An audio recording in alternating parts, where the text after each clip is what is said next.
മൂന്നാറിലെ Anachal glass bridge stop memo അനുമതിയില്ലാതെ നിർമ്മാണം പൂർത്തിയാക്കിയെന്ന് കണ്ടെത്തിയാണ് ജില്ലാ കളക്ടർ പ്രവർത്തനം തടഞ്ഞത്. ഉത്തരവ് ജില്ലാ പോലീസ് മേധാവിക്ക് കൈമാറി. അഡ്വഞ്ചർ ടൂറിസം പ്രൊമോഷൻ കൗൺസിലിന്റെയും പഞ്ചായത്തിന്റെയും അനുമതിയില്ലാതെയാണ് ഗ്ലാസ് ബ്രിഡ്ജ് പ്രവർത്തിച്ചു വന്നത്. വിവരങ്ങൾ സുബിൻ തോമസ് നൽകും. സുബിൻ, ഈ ഗ്ലാസ് ബ്രിഡ്ജിന്റെ പ്രവർത്തനം അങ്ങേയറ്റം അപകടകരമാണ് എന്ന് ജില്ലാ ഭരണകൂടം മനസ്സിലാക്കിയതിന്റെ അടിസ്ഥാനത്തിലാണോ ഇപ്പോൾ ഈ സ്റ്റോപ്പ് മെമ്മോ നൽകിയിരിക്കുന്നത്? അനുമതി ഇല്ലാതെയാണ് ഈ പാലം നിർമ്മിച്ചത് എന്ന് മനസ്സിലാക്കാൻ കഴിയുന്നു. പറയൂ.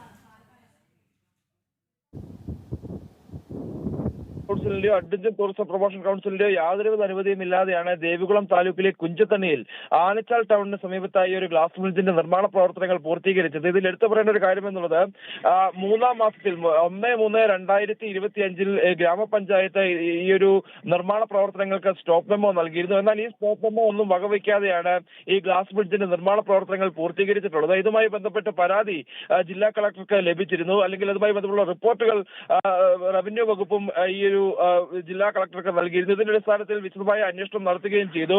പ്രധാനമായും പുറമ്പോക്കിൽ സ്ഥിതി ചെയ്യുന്ന പാറപ്പുറത്താണ് ഈ ഒരു നിർമ്മാണ പ്രവർത്തനങ്ങൾ നടന്നിട്ടുള്ളത്. റെഡ് സോണിൽ പെടുന്ന സ്ഥലമാണ്.